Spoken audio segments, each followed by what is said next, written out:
Hi, it's Bethany here in August 2020 from my home studio here in Canada. I was watching recently a documentary about Miles Davis, a great trumpet player.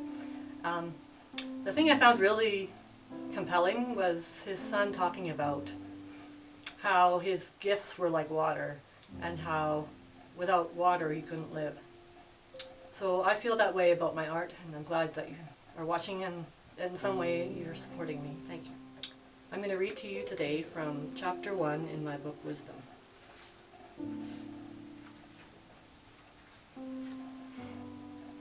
Chapter 1, At Home in Rhodes.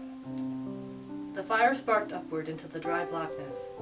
He couldn't see the stars and felt like he was in a proverbial cave of misunderstanding. It was their friend's home and had been for a long while, since they gave it to him upon their return. What the hell was she thinking? She seemed so wise sometimes, but didn't voice her thoughts easily. He asked her advice about navigating the dark seas near Rhodes. He loves her madly. She looked over and smiled. It seemed yesterday he was alone with his camel, seeking some truth in the old Greek temple on the hill just past their friends' homes in the center of town. The wisdom she would offer if only he asked. She is weak for him. If only he knew how much so.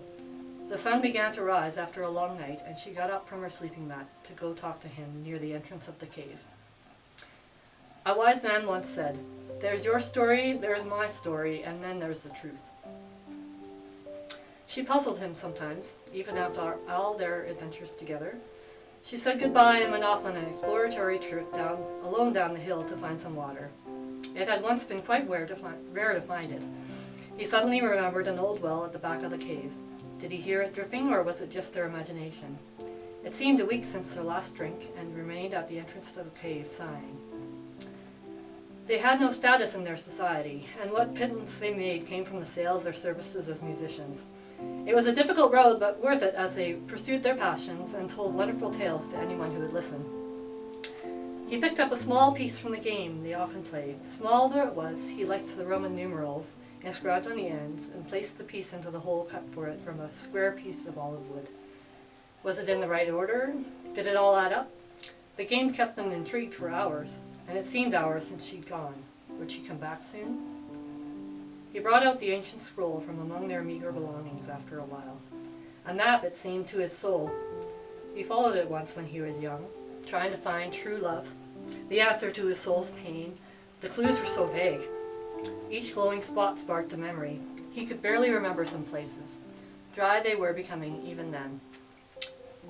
The ancient temples they visited offered little, but he paid his respect to their gods and was able to listen to many local stories along the way.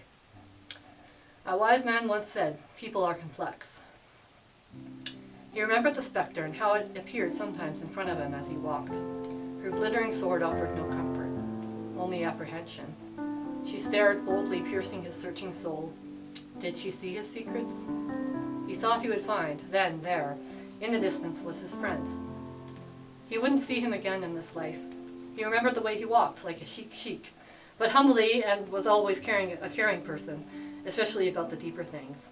He missed him terribly. A wise man once said, "Even the wise stumble." The woman who held his affection returned with a sad look in her eyes.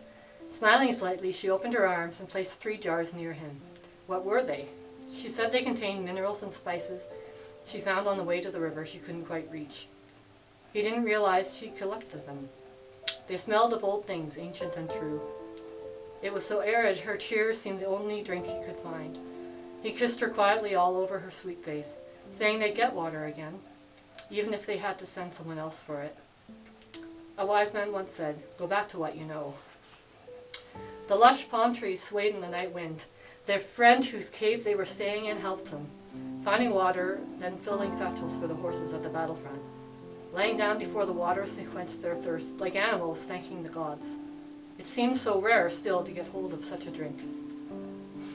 He reached over and placed his hand into his bag and felt the rough surfaces of the jars she had brought him. She was always bringing him things. A wise man once said, "A prideful man is seldom a grateful man." He looked back over to her, thankful as she placed a dried rose in one of the jars, perhaps in memory of the god who showed her where to find the spices, if not what they were looking for. He said they had to go back. Looking at his map, he pointed to the dot beside the Indus. It was quite a trip there, he remembered. Back to that old place, she said wistfully.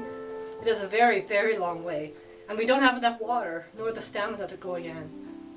The pain in his eyes sparked a few more beautiful tears, and he fell into a deep slumber as she watched him.